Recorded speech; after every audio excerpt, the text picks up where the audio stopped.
Boa noite. Vamos lá.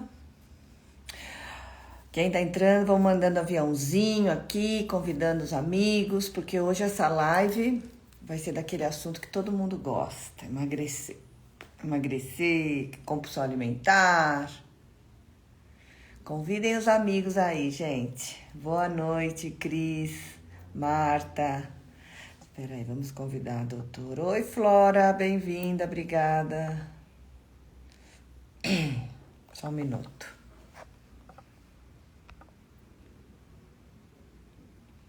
Só um minuto, por favor.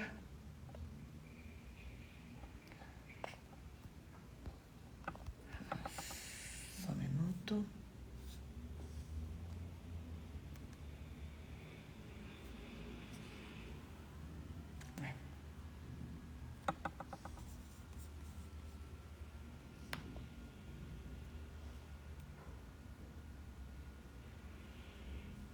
Só um minutinho.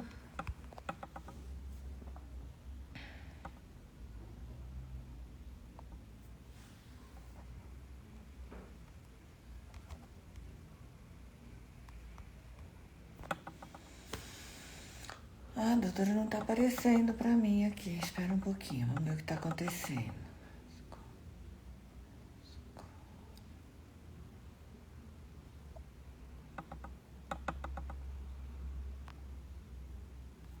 Espera aí, boa noite, deixa eu ver. Doutora, você tá conectada?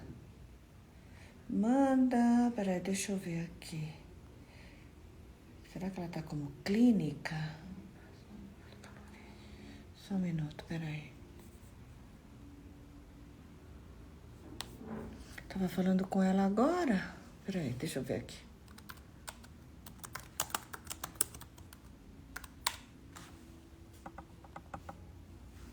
Achei, pronto.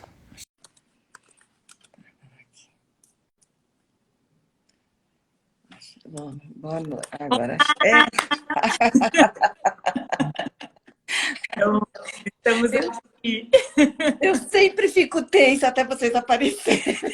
É normal, eu também. Ai, eu clicava seu nome e falava assim, not found. Eu falei, meu Deus do céu, o que está acontecendo? Ai, que novinha, que linda que você é. Nossa, que legal. Eu não sou novinha, não. Eu falo que é pra gente virar inspiração, igual você, Silvia. Ai, que linda. Ai, eu tenho uma amiga, né? Ela tem uns 40 e poucos, 45, né? Eu falo que ela não parece, que ela fala assim, você acha que só você que envelhece? Todo mundo envelhece. Mesmo. Ai, muito obrigada, viu? Olha, eu falo cada médico, cada um de vocês que eu convido, que vocês aceitam. Ai, eu me sinto tão feliz assim, sabe? Porque eu imagino que para vocês aceitarem, vocês dão uma olhada no meu perfil, né? Para ver quem é essa maluca aí, né? Isso mesmo. Você faz um trabalho muito lindo. Parabéns. Eu, eu me sinto lisonjeada, tá? E realmente vocês fazem um trabalho muito bacana de compartilhar esse conhecimento de vocês, né? Através das lives. Hoje isso é uma dádiva, né? É verdade mesmo. E é tão importante quando a gente tem a oportunidade de falar com mais conteúdo, principalmente de assuntos como esse, né, Silvia? Ai, nossa, não, não, e eu tava vendo a sua. Ontem eu maratonei você, né? Ah, E foi dia do endocrinologista ontem. Parabéns, que linda! Anteontem foi nutricionista, né? sim, 30. Ontem, endócrino e o profissional de saúde, profissional de educação física. Não por acaso, né? Nossa, os três juntos. Então, Dia até a atividade física, tudo melhora hormônio, melhora neurotransmissor. E o ano passado, no Congresso Internacional, o músculo foi promovido a órgão endócrino, né? Porque o músculo? o músculo, a gente acha que só Vou até tiroides. anotar isso. Órgão endócrino? É, porque o que é órgão endócrino? Órgão endócrino é um órgão que produz substâncias, proteínas, hormônios que atuam no próprio órgão e à distância. Então, quando a gente faz exercício, faz uma contração muscular, a gente libera folistatina, que é um hormônio que age formando osso. A gente libera fator neurotrófico no cérebro, que melhora a memória, melhora muito a Nossa. parte mental, É, faz sentido, né? É, faz sentido. melhora a serotonina, isso todo mundo sabe, né? É, isso todo mundo É a sabe. É. mais bem fácil. Então eu fiz algumas perguntas aqui, tá? Assim, que eu dei uma olhada no seu Instagram, tem muito, é tudo interligado, né? E só para me guiar um pouco nas Tá? perguntas, mas eu queria então que você se apresentasse para muita gente aqui, já estou vendo que te conhece, que já é tua fã, que já é tua paciente, inclusive. Então vamos lá. Então, eu sou a Alessandra Raskovski, eu sou médica endocrinologista e na minha trajetória, na verdade, o que eu queria mesmo fazer aqui no Brasil era a medicina de família. E na época essa especialidade não existia. Então eu fiz clínica geral e depois fiquei olhando e falei, o que que é mais global, mais amplo para ter a visão do todo, né? E aí, o que acabou acontecendo é que eu fui fazer endocrinologia e uns anos depois, no ano 2000, eu fundei o ambulatório de obesidade mórbida no Hospital das Clínicas. Era o Olha, anos da cirurgia bariátrica e quem cuidava de cirurgia bariátrica era o cirurgião. Aí, na endocrinologia, a gente começava a pegar nos atendimentos as complicações, porque pós-cirurgia. pós-cirurgia. Porque, na verdade, foi o começo da cirurgia nos anos 80, ele foi muito chamado para uma pegada de tipo, achamos a cura da obesidade, né? É. Então, você Ah, tá milagre, é. exatamente. E aí a gente começou a ver realmente coisas no sentido de como é que você lida com esse paciente que está sendo, na verdade, desnutrido, né, durante o processo de perda de 30, 40 quilos. É uma doideira, né? E aí tem o lado emocional, que foi o seu convite, que é a compulsão e como toda essa fome que a pessoa sente, muitas É, vezes é física e muitas vezes não, emocional. né? E tem a ver com neurotransmissores. Então, quando eu fui indo para essa linha de pesquisa, uns anos depois, eu comecei a ver que era muito mais amplo ainda do que simplesmente tratar o peso, né? Então, Ah, trata, é, vai muito além do peso e está tudo conectado. Nossos claro. pensamentos, os neurotransmissores, a parte metabólica, os hormônios, a parte do intestino com as bactérias intestinais e É. inclusive a parte imunológica. Existem cânceres que têm prevalência mais alta quando a gente tem muita gordura corporal, né? E aí depois eu fui para Harvard fazer certificação em medicina mente-corpo, né? Porque Ah, tá. eu percebi que Ah, tinha. você fez. Eu entendi que você tinha uma parceira que trabalhava com você. Você também fez. Eu fiquei fui Ah, que para vários bacana. aí nos Estados Unidos e depois, quando eu voltei, eu comecei a usar muito mais a visão integrativa e aí eu tenho muitas mãos aqui no consultório para me ajudar, nutricionistas, psicólogas, Ah, treinadoras. até isso era uma das minhas perguntas aqui. É um multidisciplinar, né? Um tratamento É multidisciplinar. muito difícil você olhar só uma ponta, né? O Tá. educador físico, tudo isso é necessário para a gente chegar num bom resultado. No final, né, Silvia, a gente já procura, as pessoas vão procurando por isso intuitivamente. Então, tem É. aqui e fala para mim, ah, não, porque eu tenho uma massagista ótima, ou eu tenho alguém que me ajuda, que faz um coaching, né? E por aí vai. Você vai entendendo que no fim o mais importante é que a gente tenha como orquestrar essas condutas. Isso, exatamente. E eu acho que esse acaba sendo muito o papel do endocrinologista. Primeiro, fazer diagnóstico de doença mesmo, É. balancear os hormônios, que tem tudo a ver com queima calórica, com controle de humor Hum, e sensação de cansaço, de energia. Se você está num franco hipotiroidismo, como é que você vai falar para o paciente, vai lá fazer atividade física, é não ótimo. vai, não vai. E ainda Eu tenho hipo. né? Você não vai a lugar nenhum. Você mal levanta da cama. Tá cortando um pouquinho a sua internet. Eu não sei se é o lugar que você tá. Eu O acho. som, o som. Então, vamos ver se a O gente som, tá dando umas picotadas. Às vezes a gente. tem um pouquinho.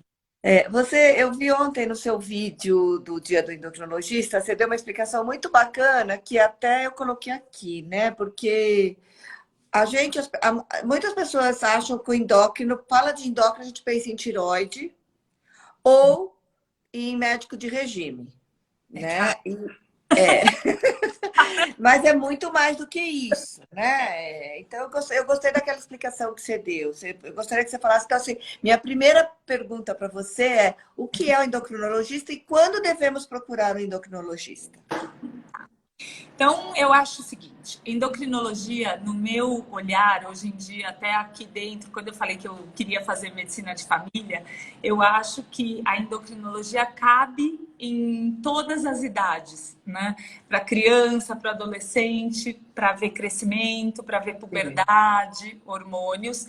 Depois, na idade fértil aí, muitas vezes o que a gente vê são mulheres que sofrem bastante com TPM, essa busca do corpo e do peso também acaba colocando o endocrinologista dentro da jogada aí para ajudar Tá. a ação. E depois, obviamente, a gente acaba tendo uma fase da vida onde os hormônios caem, onde a gente vai Tá. maior prevalência de hipotiroidismo e sem falar de menopausa, andropausa. E o endocrinologista realmente ele cuida de todas as glândulas. Então ele vai cuidar do pâncreas e aí a gente vai ter o diagnóstico de diabetes, né? Tanto Então, é.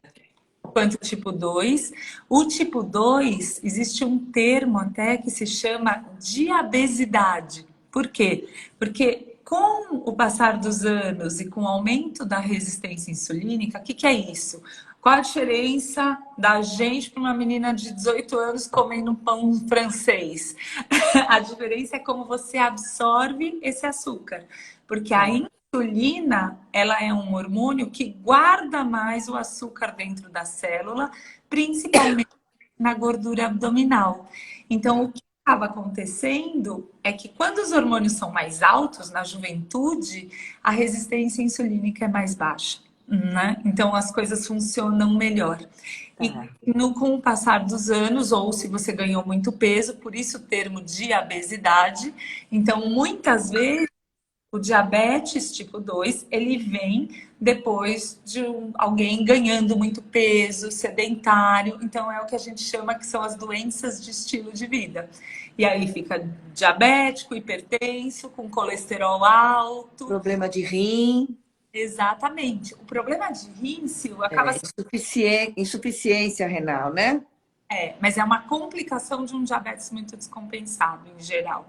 Né? Mas a pessoa que está mais associada com o ganho de peso acaba tendo muito mais o colesterol, a hipertensão. E lá na frente, o que que uma hipertensão descompensada faz?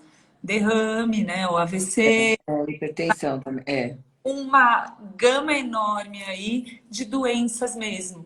Então, É. crianças, com a pandemia, a obesidade infantil cresceu muito.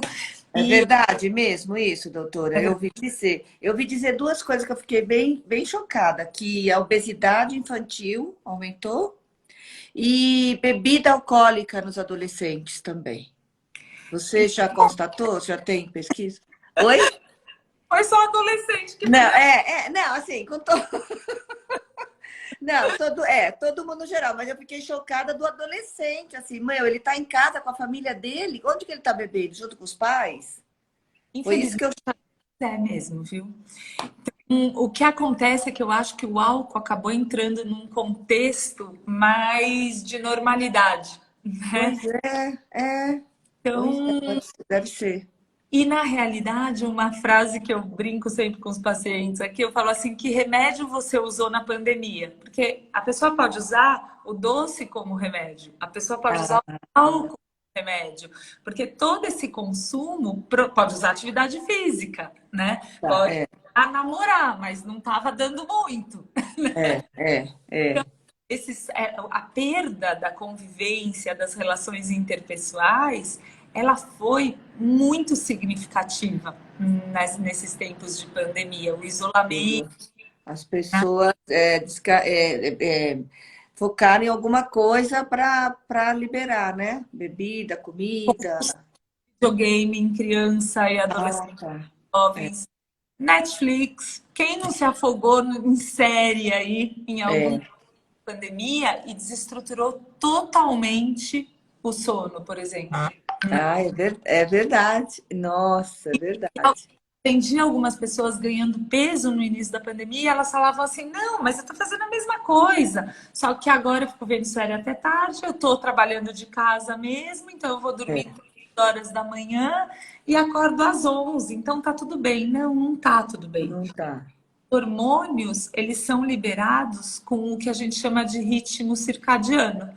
Então, todo dia amanhece e anoitece, não é? Sim. E a gente funciona de um modo coerente com o meio ambiente, com o meio externo.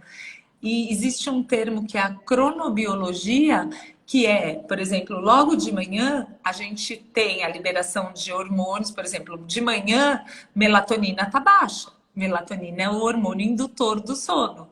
Se eu Tá. estou com cortisol muito alto, melatonina e cortisol eles são contrarregulados. Eu abaixo o Sim. cortisol, que é o hormônio do estresse, para Certo. melatonina. Então, se eu tô numa pilha, vendo lá filme de guerra, aí, Não é, mas é ou focada em notícia, acompanhando todos os. essa coisa de Covid, essa doideira que virou, né? É, pois Então, o é. que acontece? Você não faz o pico de melatonina. E a melatonina, ela é liberada normalmente a hora que anoitece. Em torno das 9 horas começa a subir melatonina e o pico dela é a partir das 9 até meia-noite, 2 horas da manhã. Se você não foi dormir, você desregulou todos os seus hormônios. É. É, eu fiz uma live com o doutor Ítalo Rachid, Sei, eu né? conheço. E ele falou justamente isso. Ele falou, gente, e ele é engraçado que ele chega perto assim, né? Se você vai dormir depois das 11 horas, você está destruindo a sua vida, né? E justamente por causa disso, né? Ele explicou da melatonina, né? Ele fala que é muito ruim para a saúde, né? E a gente não, quer dizer, eu não, porque eu vou dormir cedo, né? Hoje em dia. Na verdade, doutora, sabe por que eu comecei a dormir cedo? Para não comer. Muito bem. É melhor ir dormir mesmo do que ficar comendo. Não, porque independente de pandemia, o que acontecia comigo? Vamos usar o meu caso, eu sou um laboratório, tá? Para vocês. Vamos discutir o caso. É, eu tenho hipotiroidismo desde os 35 anos, né? Em 96 eu tratei com o doutor Márcio Mancini. Tá, eu conheço. Hi- Também. Hipotiroidismo, né? Mas aí era aquela coisa controlada, assim, eu não tinha problema de peso. Eu comecei a ter problema de peso depois dos 40 anos, sabe? Eu comecei como que você fala? A bagunçar hormônios, o Não, pico a montanha-russa. hormonal. Eu comecei exatamente nisso, né? E aí aquela coisa, né? Fui no Pedrinola, fiz os Ah, tratamentos com o Filipe, fui no Samir Faisal, todo gente. mundo. Todo mundo, aquele tratamento doido do Samir, assim, que me deixava elétrica doidona. Eu falei, não, não posso tomar esse treco, não, que eu vou morrer. Mas assim, nunca fui gorda, mas sempre em busca, né? E o que eu reparei nesses meus tratamentos? E tomei remédio, realmente eu tenho uma compulsão Ah, alimentar diagnosticada pelo doutor Mancini, pelo doutor Márcio Mancini. Né? Um dia eu li uma revista e vi o que era a compulsão alimentar. Eu cheguei para ele, era no tempo que a gente ainda lia as coisas em revista, eu arranquei a página. Sabe quando você gostava de uma coisa no adoro uma. médico, no dentista, que a gente arrancava a página escondida? Então, levei para ele, falei, doutor, eu tenho isso aqui. Ele falou assim, não é possível. Porque eu tratava com ele a minha tireoide. Ele falou, não, Silvia. Aí ele começou. Você come comida gelada? Como? Você faz isso? Eu não lembro. Você faz isso? Você faz aquilo? Faço, faço. Por que você nunca me falou isso? Eu falei, porque eu não achava nem que isso fosse um problema, assim, né? Eu só caiu a minha ficha da compulsão quando eu li aquele artigo e levei para ele. E aí Eu que acho eu comecei. importante a gente explicar um pouquinho para quem está aqui. Isso. Aí eu queria que você explicasse, então, e aí eu entro na compulsão alimentar, ou nos distúrbios alimentares, né? Porque os outros também são tratados pelo endócrino, a anorexia, a bulimia. O que acaba acontecendo? O nutricionista ele tem que estar preparado para compreender que tem ali um transtorno alimentar, né? Porque às vezes o melhor paciente do nutricionista é tão metódico, tão certinho, que ele está escondendo uma anorexia nervosa, né? Então, Olha. emagrece, emagrece. Então, dentro de uma faculdade, seja na nutrição, seja na endocrinologia, a gente tem realmente um preparo para identificar. Porque como você, Sil, muitas vezes a pessoa faz isso há tanto tempo que ela já acha que é normal, né? Eu não sabia. Da família, comer é bom mesmo, né? É porque eu gosto de comer. Então, as características da compulsão alimentar e o diagnóstico se chama transtorno do comer compulsivo periódico, ou seja, quem nunca teve um dia que atacou lá um bolo, comeu uma lata de brigadeiro, tudo? Mas um fato isolado, assim, né? O transtorno do comer compulsivo, ele tem que ter uma periodicidade. Em geral, 2 vezes por semana e ter acontecido nos últimos 6 meses, né? Para você fechar o diagnóstico. E o que é isso? É você comer rápido demais. É você comer totalmente sem fome. É você comer até se sentir estourando. E é por isso que para levantar à noite para comer. Levantar à noite para comer. E levantar à noite para comer é algo muito típico, inclusive da baixa de serotonina. Lembra que a gente falou do ritmo circadiano, do ritmo biológico? Então, como é que é o nível de serotonina? Minha tese de doutorado foi com TPM grave, que é a disforia pré-menstrual, e estudo genético de serotonina. Por quê? Porque serotonina é o neurotransmissor que regula padrão alimentar. Se eu tenho serotonina baixa, eu preciso de um doce, de um chocolate, ou um alimento de alta densidade calórica. E o outro ponto que regula é o sono. Então, acontece muito em menopausa, por exemplo. Mais baixo. A insônia maldita. Exatamente. E como é? É um sono picado. Você acorda 2, 3 horas.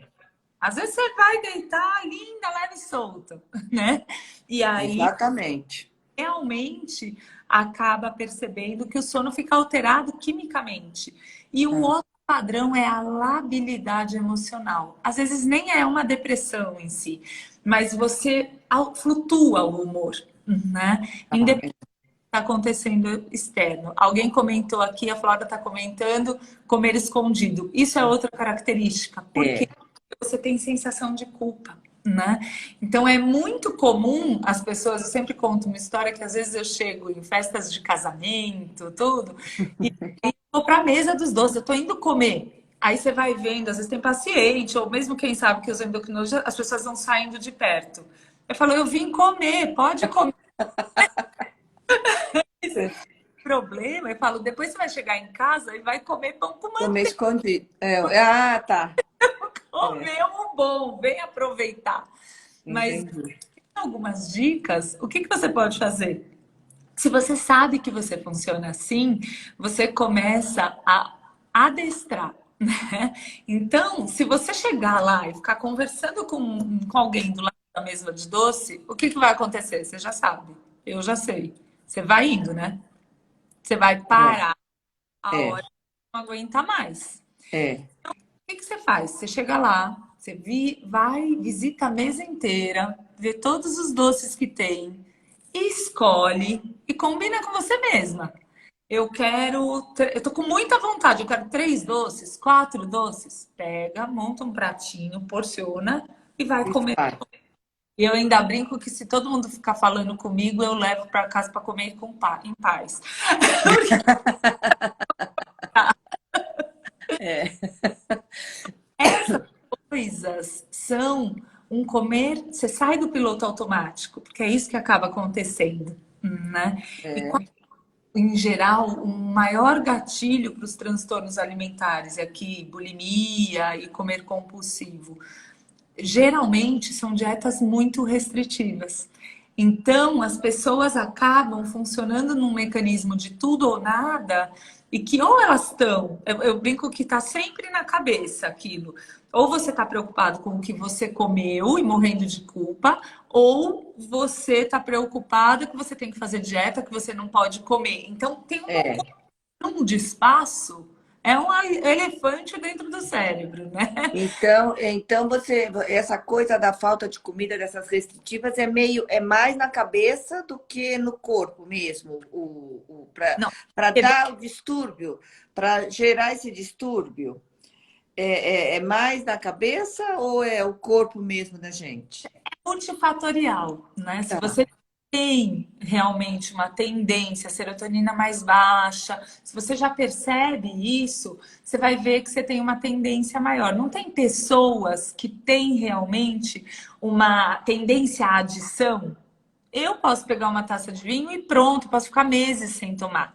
Mas tem gente que não, que começa a beber e não consegue se controlar. Isso.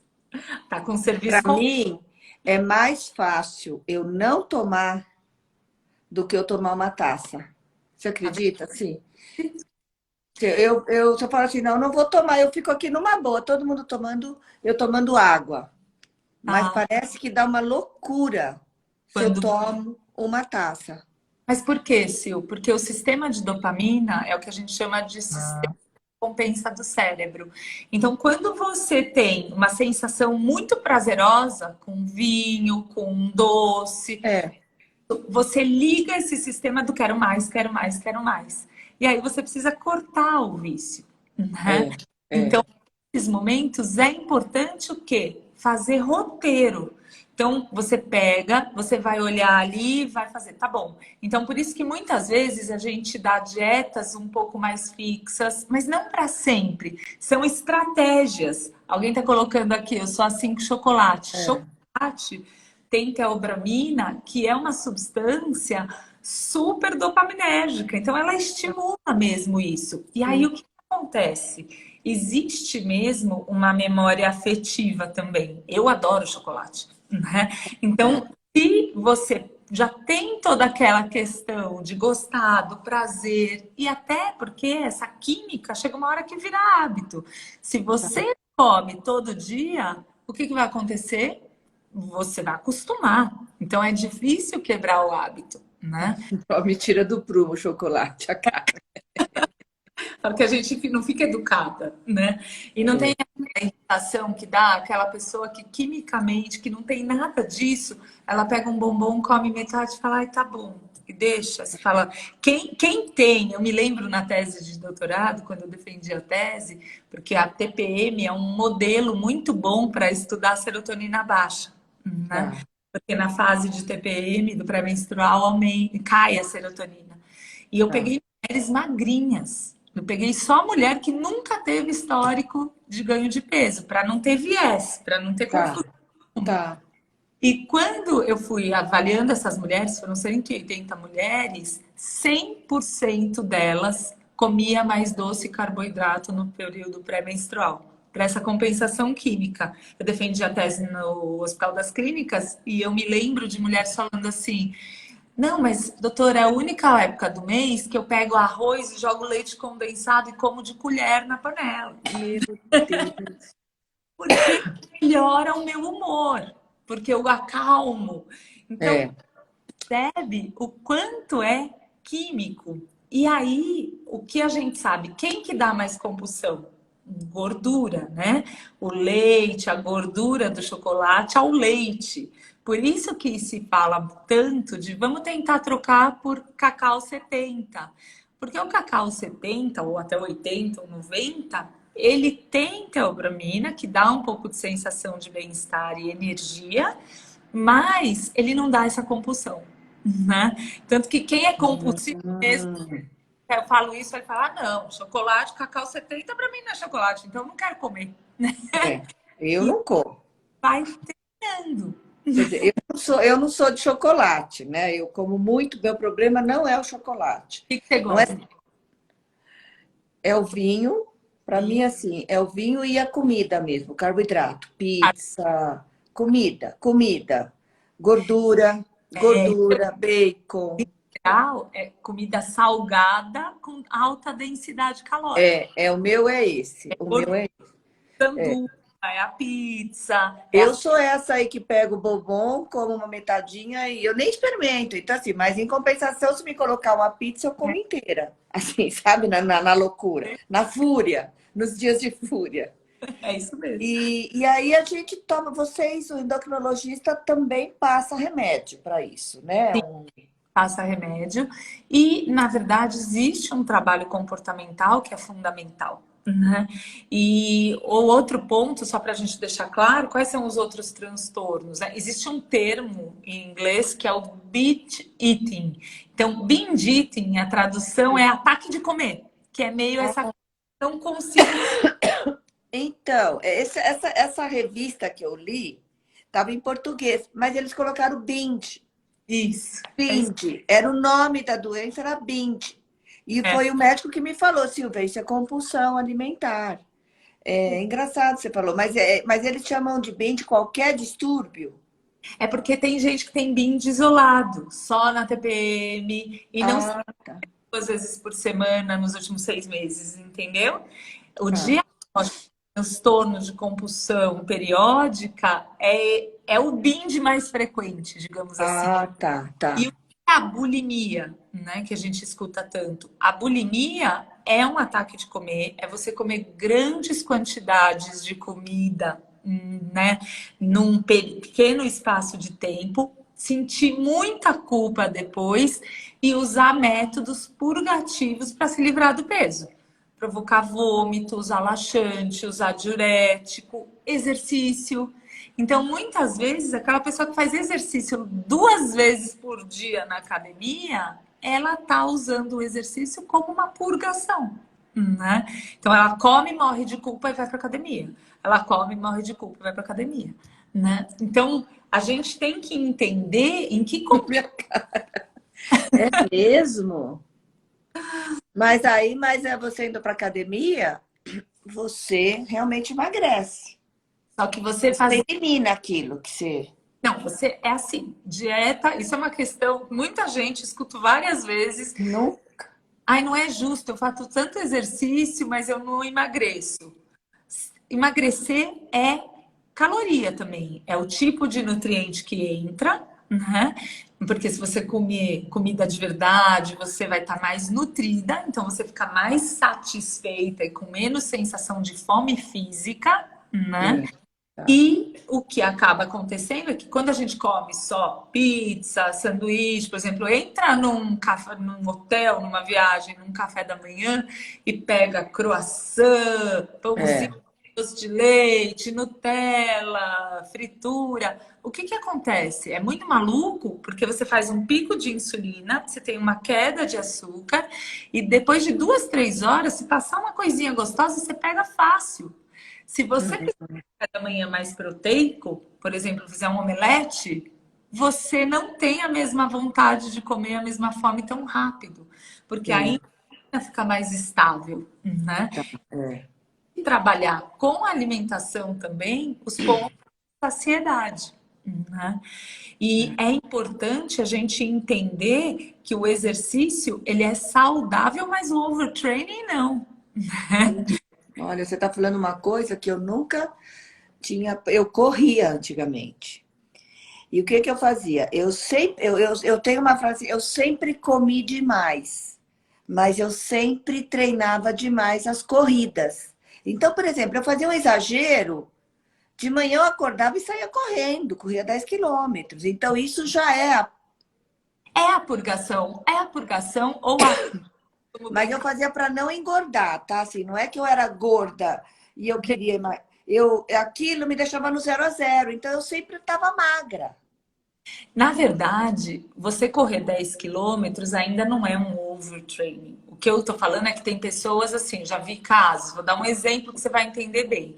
Então, até adolescente, no fim da faculdade, passa a noite comendo para estudar, noite a fio. Depois, o que ele faz? Ele perde a prova porque ele vai para academia de culpa que comeu tanto para treinar. Entendeu? E Ah, passa não. Ah, não. Ah, não. Entendi. Não. Então, o meu caso não era, né? você, na verdade, trocou, escolheu uma compulsão melhor e tentou fechar a conta. Tá. E o que foi que aconteceu? Coincidentemente, na época que eu estava na menopausa, que a gente fica doida, né? Que começa a ter barriga, né? Que eu nunca tive. Eu tive uma lesão no meu joelho e eu tive que parar de correr. Exatamente. Aí, Por aí isso me. é tão importante sempre cuidar do fortalecimento junto. Porque quem gosta de corrida, muitas vezes, principalmente quando é mais jovem, não quer nem ouvir falar de musculação. E Não, de... mas eu fazia. Eu faço com musculação desde os 40. Ai, que Ó, bom. tem uma pergunta aqui da Carmen. O que que é comer demais? Comer demais a gente pode pensar de várias coisas. O ponto de saciedade, ou seja, o ponto que você se sente satisfeito, muda para várias pessoas.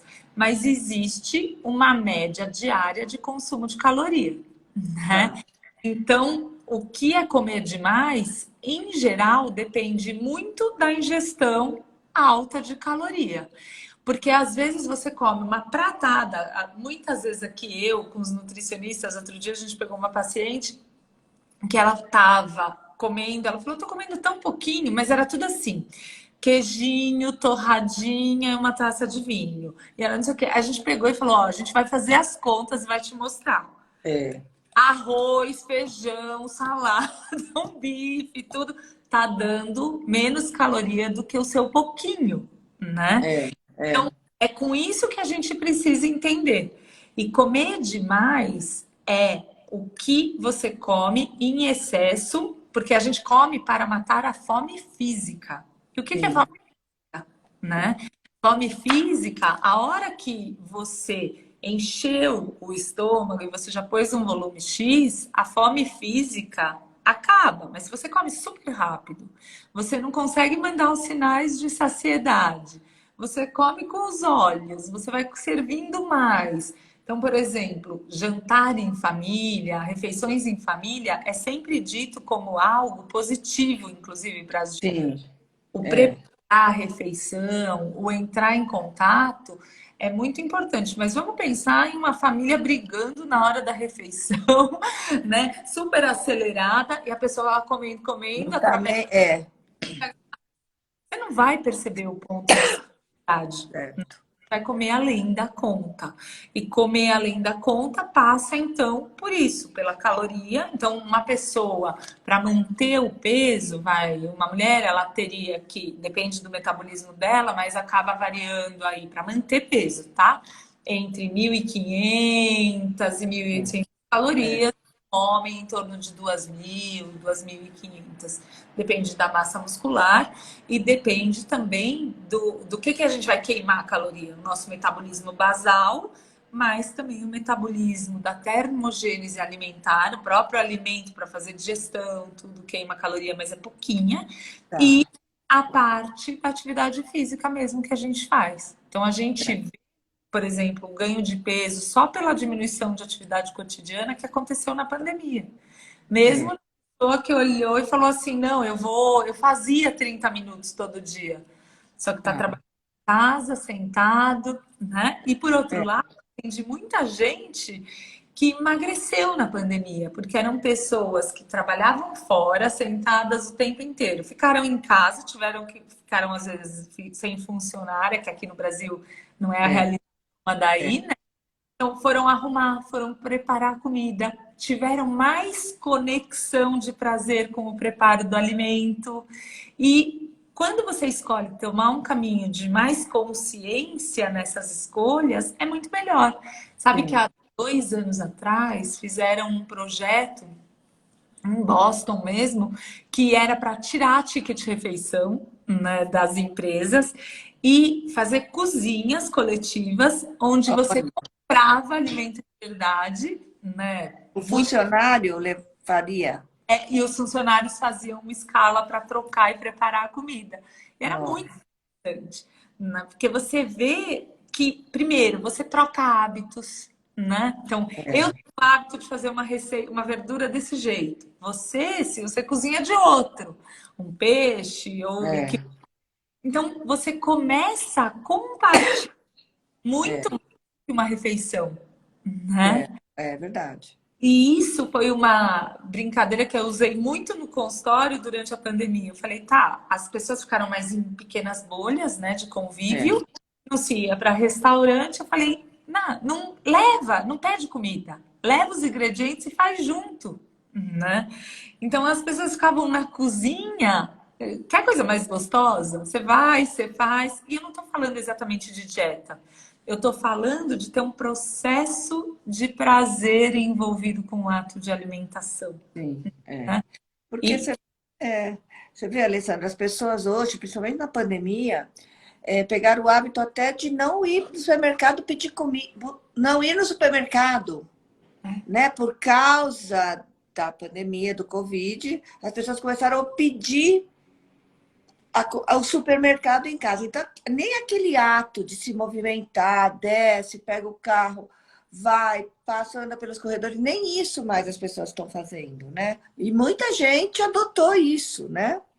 acabou se acomodando nesse processo. E também É, tem a coisa do você se envolver com o meio externo, né? Tem uma coisa nova na prateleira, você tem a curiosidade de ir lá olhar o que que é, deixa eu ver para fazer diferente. E tiveram muitos estudos, né, que não dá para a gente chamar de estudo científico, mas coletas de dados na pandemia, e um deles foi que no último ano de pandemia, as pessoas que pediam muito delivery, eles acabaram, no final das contas, terceirizando a quantidade do alimento, a porção, tudo.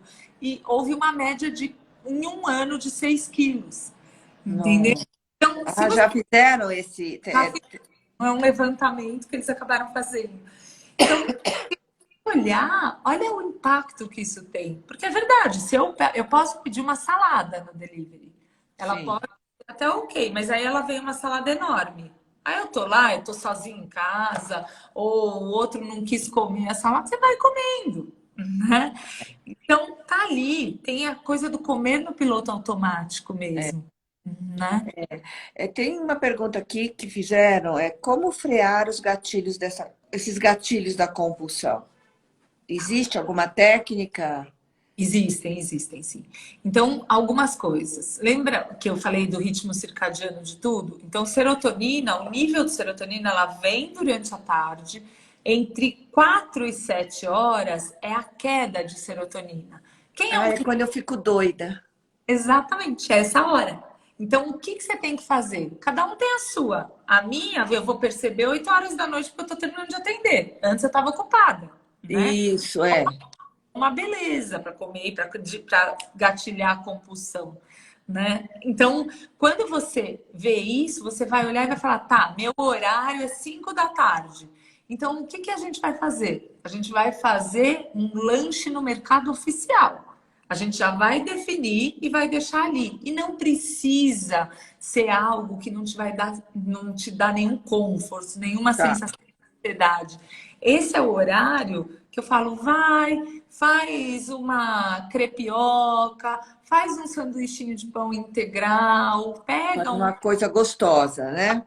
nossa, esquenta, alimento quente dá mais É, saciedade. Pega um chá, ou então até que seja um cappuccino mais preparado de uma maneira melhor.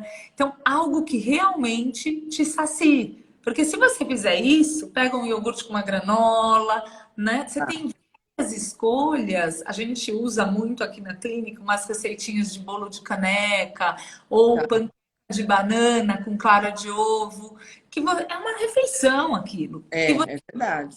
nada. Aí você não vai ter aquele momento de desespero depois, que eu falo que aí junta a fome com a vontade de comer e ninguém segura, né? Por Então, exemplo, nesse período, então, é propício esse essa horário. compulsão pela baixa da serotonina. Isso. E o outro ponto, agora na pandemia, isso até é uma coisa que a gente consegue mudar mais fácil, principalmente para quem está trabalhando de casa. Mas a gente virou comedor noturno, né? E os estudos dos últimos anos na cronobiologia e na crononutrição, o que eles mostram? Existe uma janela de horário para comer que engorda menos, de fato, que é quase óbvio, né? A gente não falava assim, comer à noite engorda mais, não pode comer carboidrato à Não noite. come depois das 7, é. E, na verdade, o que esses estudos confirmaram? Que o melhor horário de queima do alimento é das 6, 7 da manhã até a hora que anoitece, até em torno das 7 da noite. Comer carboidrato é algo que, assim, por exemplo, se eu pegar um homem que tem compulsão, né? Muitas vezes eu peço para ele comer uma massa à noite, al dente, grano duro, tudo. Por quê? Porque ele vai liberar serotonina, ele vai melhorar o sono dele e ele vai acordar e aí ele tem energia para fazer exercício, entendeu? Você tem Entendi. que alinhar todos os propósitos. Agora, se a gente pega uma mulher na menopausa, né, que já tem mais dificuldade de absorver aquele carboidrato, o que a gente pode fazer? Existem vários, eu não sei se eu não me lembro de ter visto aí nos Estados Unidos, mas existem aqueles macarrão de alga, sabe? Sim, tem Sei, tem muito, tem tipo muito. Tem um coisa, nome até. é Tem- contra no Brasil. então, mas lá tem um nome que eu não estou lembrando. Eu comi muito esse negocinho aí. Uma coisa que você pode. A gente fala pra mim, mas é horrível. Eu falo, tá bom, faz a bolonhesa. É, o que eu fazia. Macarrão, tem um prato cheio, né? Eu até esqueci dele, viu? Mas teve uma fase que eu fazia e saciava mesmo, é o que você falou. Então você está trabalhando o prazer e a Não, saciedade. não, não, não é o bifum, ela está falando do bifum, não é o bifum, Não né? é, Como mas que chama aqui no Brasil? Aqui é. Eu estou aqui no Brasil hoje, eu estou aqui você no tá Brasil, eu estou na minha mãe, eu estou na minha mãe. Como é que chama aqui? É com o Conta. Konjac. Vou escrever. Conja, é Conja, que aí já escreveram, é isso, É, ó. Gra Cortez, Konjac, exatamente esse. Ele veio até numa água, assim, né? é isso E a mesmo. gente tem que lavar, ele tem um cheirinho ruim quando sai. E, Mas depois que você lava bem, é, escorre, põe no molho, meu, é maravilhoso. e aí você pode usar, faz um molhinho com shiitake, com shimeji, porque você tem que ser criativo também, né, gente? O que a É, gente também é preguiça. E um dos é, grandes potes para gatilho de compulsão é o é. que tem à mão. Se você for, eu me lembro quando as crianças eram pequenas, muitas vezes eu saía do consultório para ir buscá-los em festinha de criança, em buffet infantil. Sim, Se eu não comesse antes de sair, o que ia acontecer? você ia atacar nas coxinhas, empadinha. Entendeu? Então eu comia muitas vezes alguma coisa antes de entrar no buffet. Então, É, quando a gente faz estratégia preventiva, que eu falo, é. você tem muito mais chance de se organizar. Vamos supor que você chega em casa e não tem nada. O que você vai comer? Né? Você vai se virar com alguma coisa que tem ali. Eu sempre tenho uma lata de atum. Muito bem, isso é ótimo. Estratégia é verdade.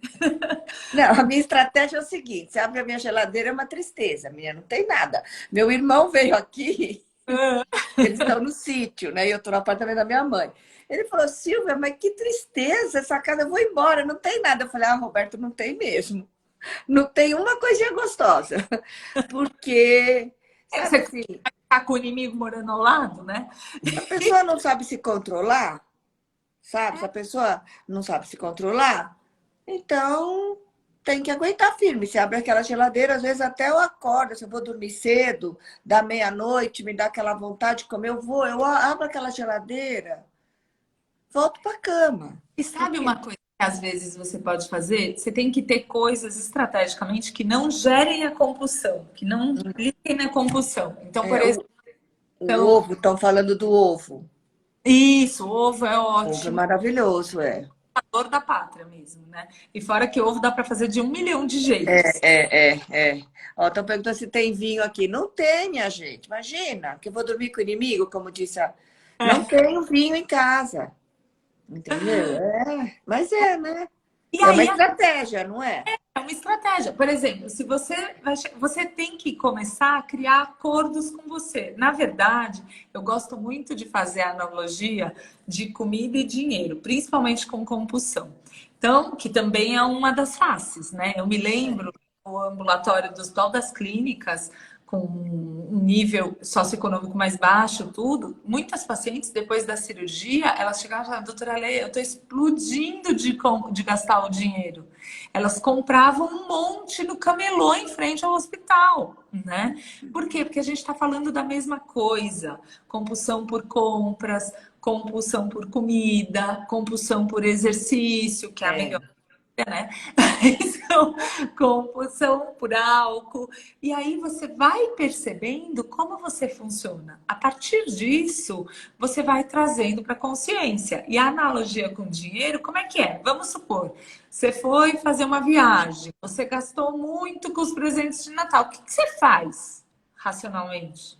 Você chegou da viagem, o que você vai fazer? Olhou lá, você estourou a conta. O que você faz? Economiza. Assim, você gastou, economiza, não tem mais. Para gastar de novo até, certo? Sim. Mas você precisa conseguir estar atento, porque a psicodinâmica do emagrecimento ela é muito maluca. Quantas vezes a gente não escuta, já comi hoje, então eu vou comer tudo que eu quero, amanhã eu faço dieta. Ou então, o que engorda mais? Um pedaço de bolo ou dois? Todo mundo sabe que Todo são, mundo sabe. mas você não consegue parar. Então, você precisa trabalhar o porcionamento. Uma das coisas, por exemplo, na TPM, que tem esse tipo de coisa, não sei se vocês sabem, mas aumenta em 100 calorias a queima calórica, uns 4, 5 dias antes de menstruar. Aumenta, você queima. Calorias, a gente aumenta a queima calórica em 100 calorias. Só que um chocolate de 30 graminhas é 150. Não adianta.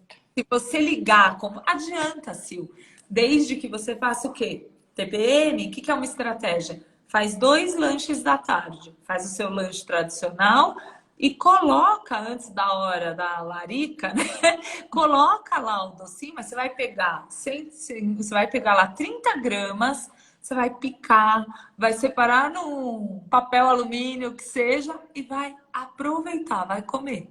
Vai Entendeu? curtir. Derreter na boca, tudo. Quer ver uma outra dica? Saiu um trabalho super bonitinho com crianças com compulsão e que precisavam emagrecer, e eles diziam que na obesidade infantil, uma das regulações para a vontade de doce é a papila gustativa. A gente tem papila gustativa na língua, os receptores para sabor azedo, salgado, amargo, né, doce e umami, que são os esquisitos aí. Tá. Agora, todo mundo ficou mais adepto de comida japonesa, já não tem tanto. Mas como que chama? Mami? Umami. Umami é Mami. Tá. Tá. de comida japonesa, ali, sabe, né? Sim. A papila gustativa de quem tem ganho de peso, quem tem compulsão, obesidade, ela percebe o sabor doce com muito mais rapidez e eficiência. Então, dá muito mais prazer, né? Tá. E é na ponta da língua. Então, o que eles faziam com essas crianças e que deu muito certo? Eles pediam para comer durante 12 dias seguidos maracujá azedo.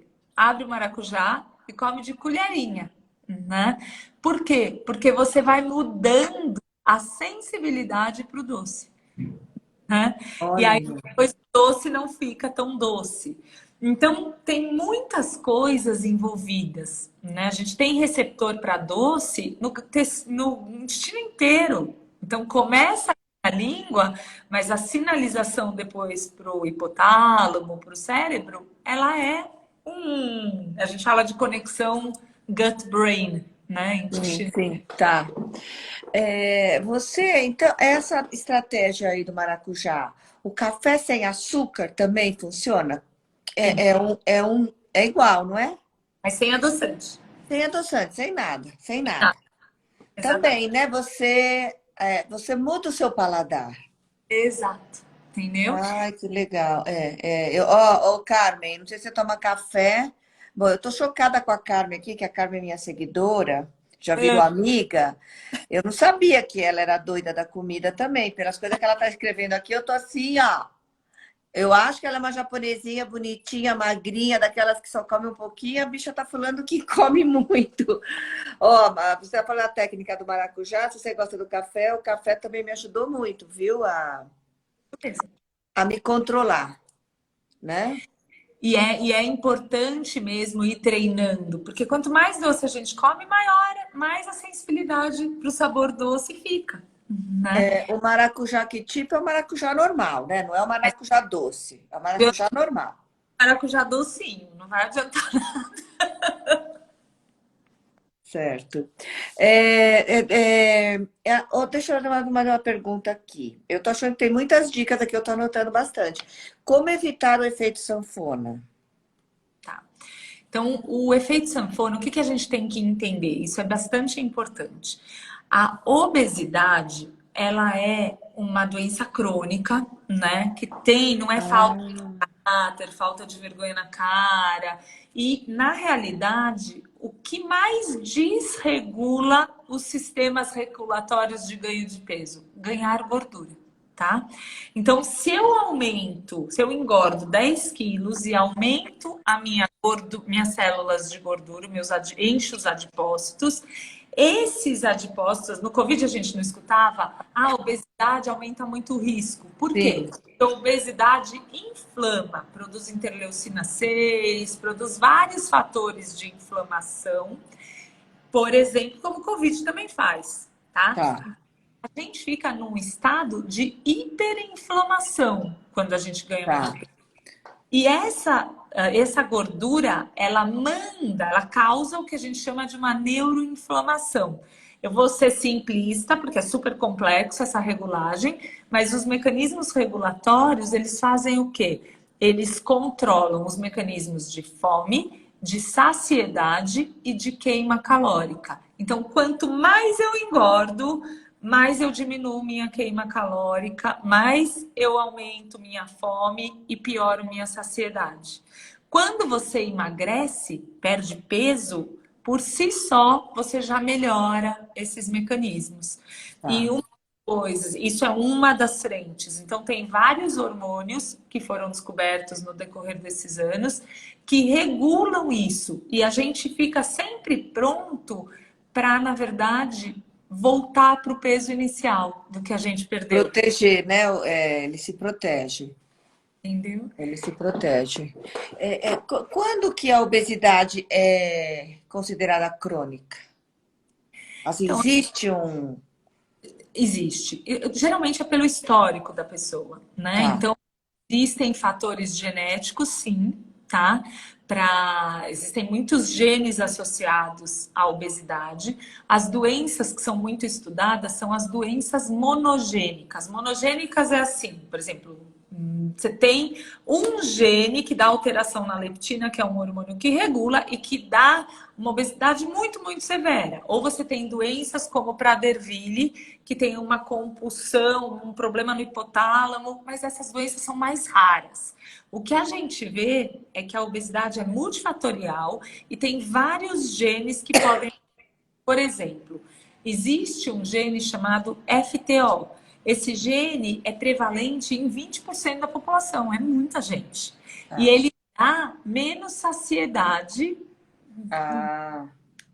tá? Tem E um você faz exame para ver se você tem? faz exame. Então, hoje, o que está muito em alta, é o que a gente chama de medicina individualizada, Ah, né? Que é, na realidade, nada mais é do que a gente ouvir a história da pessoa, que isso já dá muita dica, né? Então, quando eu estou paciente que engordou a primeira vez, é gordinho desde a infância, já fez várias dietas, sempre reganha peso, você já está vendo, É. né? E não consegue sustentar o peso perdido. E aí sim, também, na endocrinologia, o que que a gente faz? A gente medica, gente. Então, Tá. É.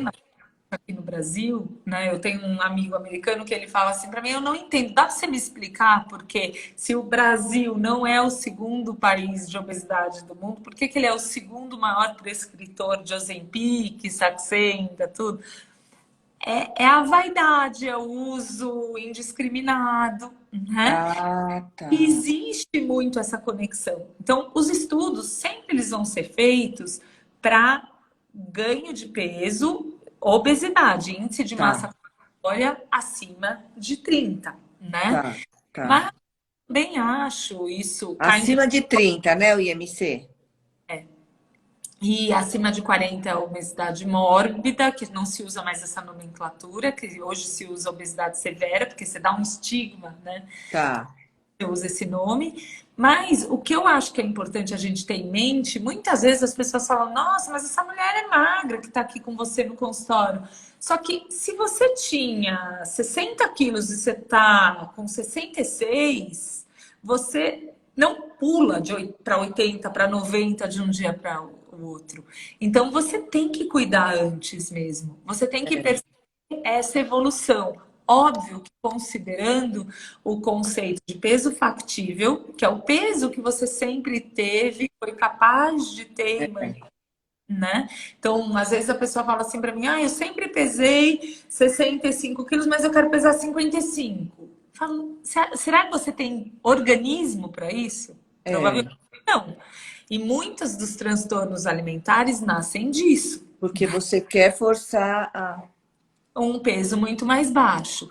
Por outro lado, fases como pós-parto, menopausa, uso de corticoide por doenças, asma Tá. grave, doença reumatológica, são medicamentos antidepressivos, né? Eles têm realmente uma alteração na regulação de queima calórica e do controle de peso, e isso precisa ser visto. Não adianta nada Certo. a uma pessoa que tem depressão, aí, óbvio que ela tem que usar as medicações, fazer os tratamentos, mas se ela ganha, isso é uma coisa que a gente vê muito no consultório, ganha 20 quilos, ela neuroinflama de novo. Né? E a gente sabe que engordar tudo isso também não faz bem para o cérebro, né? Aumenta o risco de Alzheimer, né? Tem alguns artigos científicos que chamam Alzheimer de diabetes tipo 3, né? Ah, então, eu vi alguma coisa num dos seus posts. É, eu tenho um projeto socioeducativo de prevenção de Alzheimer, né? Eu E não queria que você falasse dele, né? Que é o projeto Cérebro em Ação, né? isso é minha paixão, porque a gente pode fazer neuroplasticidade, ou seja, quando eu estava na faculdade, o neurônio morreu, morreu, né? Então, Tá. hoje a gente sabe que você cria redes neurais através de aprendizados, né? É. Novas coisas que você faz diferente, através das suas dancinhas que você grava, que você... Você fica treinando lá para fazer igual. É difícil. Claro que é difícil, mas É. isso é muito bem para o cérebro. Para decorar os passos. É verdade. Eu não tinha pensado nisso. Você está fazendo neuroplasticidade lindamente. Olha. Ação aumenta a neuroplasticidade Qual? cerebral e Qual? meditação. Ah, meditação, sim. E, na verdade, em 2015, saiu um estudo muito grande que pegou pessoas com declínio cognitivo, né, em torno de 55, 60 anos, até 77 anos, e foi olhar que doenças essas pessoas tinham e se elas estavam tratadas ou não, por exemplo, diabetes, colesterol, todas as Hum, depressão. Depressão é fator de risco isolado, então você tá. precisa, né? E usou o quê? Atividade física, 150 minutos por semana, que não é nada, já subiu para 300, tá? Já subiu para 300, né? É. Eu fiz uma live com o geriatra, ele falou que é 300 minutos. É. Isso Eu falei, gente, é muito. não é muito, amor. Isso é qualquer atividade. Muito, não, não para mim que eu gosto. Estou falando para as pessoas. Mas é a gente que está muito sedentário. O maior fator de risco para Alzheimer, né, fator de risco modificado de Alzheimer nos países desenvolvidos é sedentarismo. E, infelizmente, o que me motivou a fazer o projeto? Porque teve uma aula em Boston e aí eles estavam mostrando assim, próxima epidemia de Alzheimer. E o primeiro país era o Brasil. Ah, Porque sedentarismo, né, da ah, lista com baixa escolaridade. Porque ah. sem escolaridade, você não tem cérebro, né? Você não constrói o cérebro para depois. Quando você falou baixa cognitividade, você falou azul baixa cognitividade, Isso. não, tá, não tem condição de aprendizado, é isso? Memória alterada, entendeu? Ah, tá. E o cognitivo. Então, você já não lembra as coisas, você não consegue usar a memória de execução. Então, por exemplo, você foi preparar uma live e aí você pega as coisas, você entra no Instagram da gente, você olha e você prepara um roteiro. Isso é É, memória executiva. Isso é uma tá. habilidade do cérebro, é uma habilidade cognitiva, Isso tá? são 23 anos de Microsoft. Muito bem. Mas, por exemplo, criatividade é uma habilidade cognitiva, Tá. né? Ah, entendi o que é habilidade. Você tem, por exemplo, uma coisa que eu falo muito aqui no Brasil, muitas vezes, às vezes a gente fica sem paciência, por exemplo, com uma pessoa que está com mais dificuldade de mexer num celular, de fazer uma compra, então você pega o avô, a avó, a gente fala, ai, deixa que eu faço, né? Você está É. fazendo mal para aquela pessoa. Deixa ela, Ah, é verdade, é. porque senão você vai parando de treinar essas habilidades cognitivas. É, E certo. tudo desse estudo, por isso que eu comecei o projeto, é que a gente tem que lembrar que Alzheimer e a alteração cerebral começa 30 anos antes do diagnóstico. Então, é a doença com maior fase pré-clínica que a gente tem. Meu Deus, 30. 30. Então, quando tem aquele diagnóstico, já começou lá atrás. Então, esse projeto, muita gente fala assim: ah, alguém da minha família está com Alzheimer, eu posso entrar no projeto? Não é um projeto para cuidador e para paciente com Alzheimer. É um projeto para prevenção. É Porque prevenção. em 2 anos de estudo, com essas pessoas sendo submetidas a esse tratamento das suas doenças. Então, por exemplo, eu estou com glicemia descompensada, eu vou lá e trato. O colesterol está muito alto, vai lá e trata, tá? É, Você tem, por exemplo, está sedentário, você coloca em atividade física, você faz é, treinamento cognitivo, que é com. Tem sistemas de aprender, né? Tem é. várias coisas para fazer treinamento cognitivo. A meditação, 10 minutos por dia, tá? E Certo. a alimentação. No fim do estudo, Alimentação. com mais alimento de verdade, menos açúcar, é uma dieta mais mediterrânea, tá? Sim. Ah, tá. E no fim do estudo, 40% de reversão do declínio cognitivo. Olha que lindo, né? Que Aí eu lindo. falei, não, a gente tem que fazer alguma coisa. E não tinha nada. Aí Tá. muito, corra pelo cérebro, medite pelo cérebro, tem um monte de campanhas comunicando isso, né? Sim.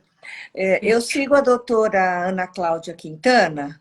Eu sei, ela é Ela maravilhosa. fala muito disso, né? E ela fala, inclusive, tem uma pergunta da Carmen aqui, você me corrige, tá? A Carmen fala, então, com isso tudo, o Alzheimer pode ser evitado ou atenuado? O que a Então, doutora fala é que pode ser atenuado, né? na verdade, o Alzheimer instalado, ele tá lá. Eu tô É, querendo prevenir para ele não se instalar. tá. Tá? Então, o que é o Alzheimer? Você vai depositando beta-amiloide, proteína tal no cérebro, que endurece o cérebro e faz uma atrofia. A gente consegue reverter o processo nessa fase. Então, se você tem, por exemplo, acima dos 85 anos, um dado de 2 anos atrás era que 50% da população americana tinha Alzheimer. Entendeu? Então, se eu vou pensar que com 85 anos, 30 anos antes, eu posso evitar, que hora é hora de começar? É hora sempre, É. mas 40 anos, 40, 50, é. eu tenho que me tocar, então não é tarde, não. Tem gente que Não. fala, fez exercício, agora Imagina! Gente, 40 anos é tudo de bom, meu, pelo amor de Deus. 40 anos, eu falo que 40 anos é os 40, eu acho que é a melhor fase, assim, pelo menos para mim foi, sabe? Porque você ainda não sente os declínios naturais que vêm com a idade e você já não tem, você já não tem aqueles deslumbres de quando você é mais nova, né? E também até uma estabilidade financeira também, exatamente, que te dá muitas virtudes, né? é, Muitas que é uma maravilha, né? Então, estão falando aqui, o low carb, então, é uma dieta low carb é indicada para o Alzheimer, para evitar. é indicada para evitar. Tá. E aí tem muita gente perguntando, eu quero participar do projeto, como que eu faço? Eu pus aqui, é a página, né? É um E Instagram, né? Olha, gente, o Instagram é Projeto Cérebro em Ação. né, que sem o C cedilha e sem o tio. Projeto Cérebro em Ação é a página desse projeto e dá para todo mundo ir lá aprender, participar, né? Isso, exatamente. A gente fez uma formação ano passado. Eu já tinha feito 3 eventos aqui em São Paulo, no Ibirapuera, com Ah, muita gente, pacientes, o pessoal que trabalha comigo na clínica, né? Eu falo que a gente só tem que puxar a ponta do barbante, que quando tem algo que é interessante para todo mundo, muita gente acolhe. é, Tem personagens que deram aula, aí a gente fazia uma vivência no parque tá. privado, Que explicava bárbaro.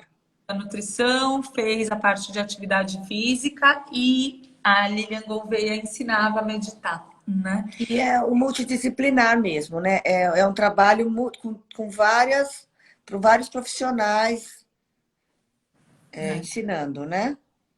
Na verdade, o que a gente fez? Aí eu tenho um grande amigo, que é o Matheus Macedo, que ele fez medicina na Índia, e eu estudei a medicina Ayurveda, eu fui para a Índia até quando ele estava lá terminando a faculdade.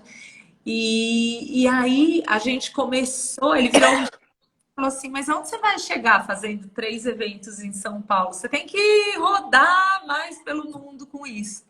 E aí que nasceu a ideia de fazer, a gente dividiu o projeto, então tem pessoas, tem os facilitadores de voluntariado, que pode ser qualquer coisa. Se você ensina música, se você faz crochê, se você sabe cozinhar bem, tá? Que é Tá. aprender quais são os princípios e tem os facilitadores técnicos. Então, em todo grupo sempre eu quero ou um médico ou um facilitador técnico, porque eu acho que a gente precisa levantar uma bandeira com ciência também, Tá. né? Então, E esse projeto, como é que é? Ele é gratuito? Ele é pago? é voluntariado É total. Eu voluntariado, gente. Olha, tem bastante gente aí. Olha, tem uma pergunta. Alessandra, vamos só. Eu já estamos com 1h10. duas, É, né? oi? As duas falam um pouco. Não, mas tá tão gostoso. É um bate-papo mesmo que você falou. Eu queria. Olha, tem uma pergunta aqui da Emiko. A Emiko, ela mora no Japão.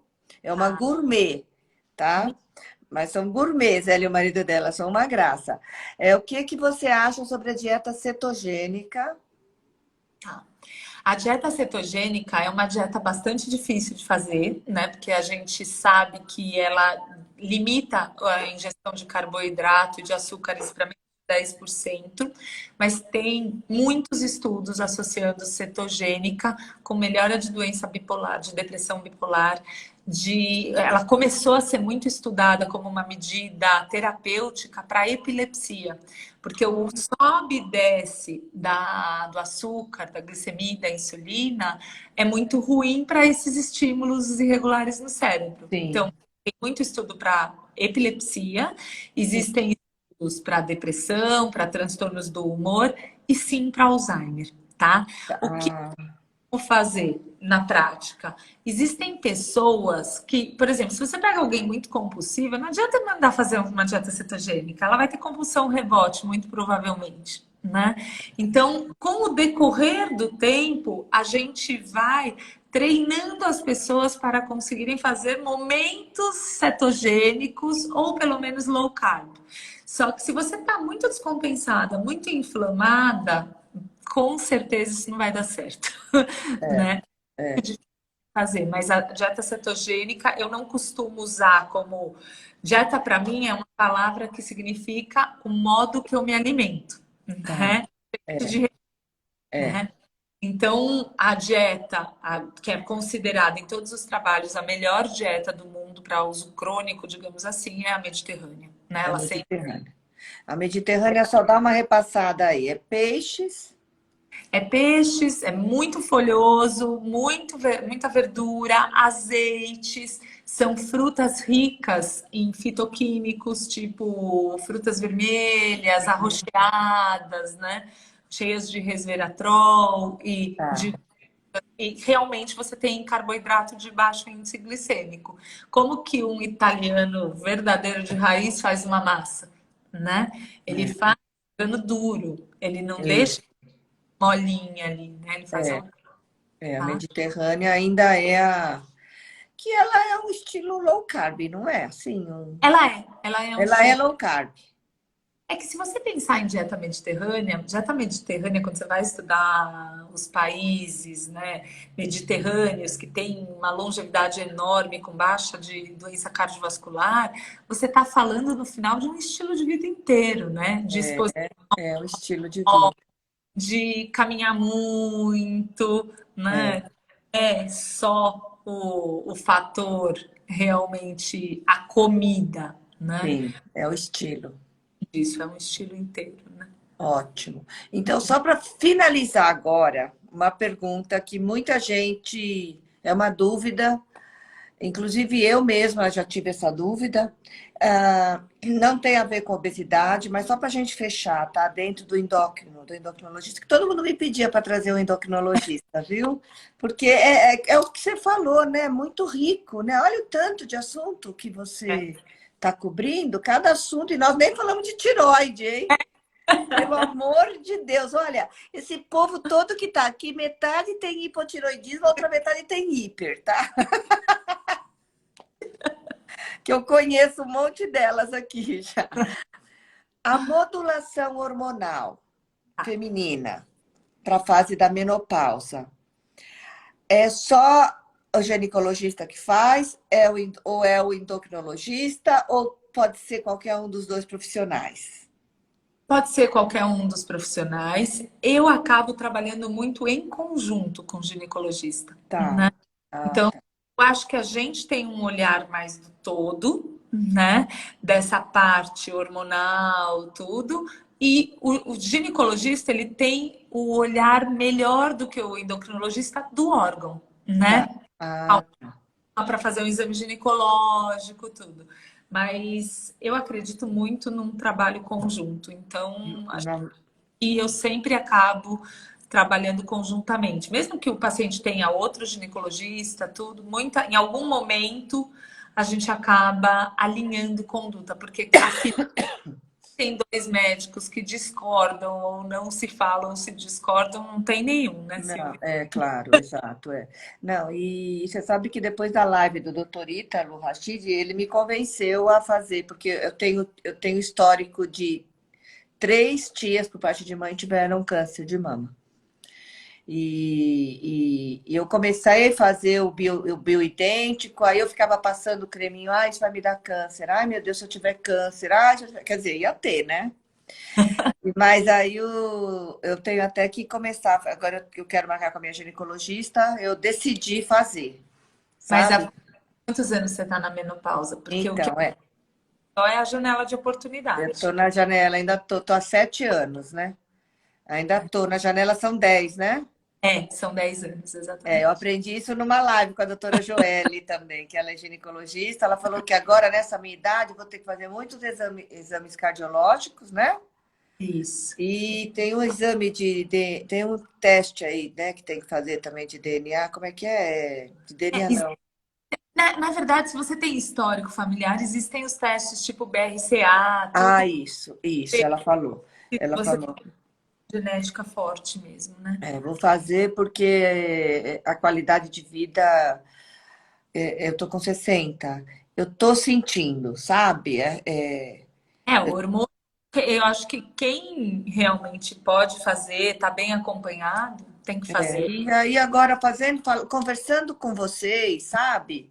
Ginecologista, endocrinologista, o hormonologista, vocês são unânimes em falar e inclusive do progresso que teve não é mais uma reposição sintética, né?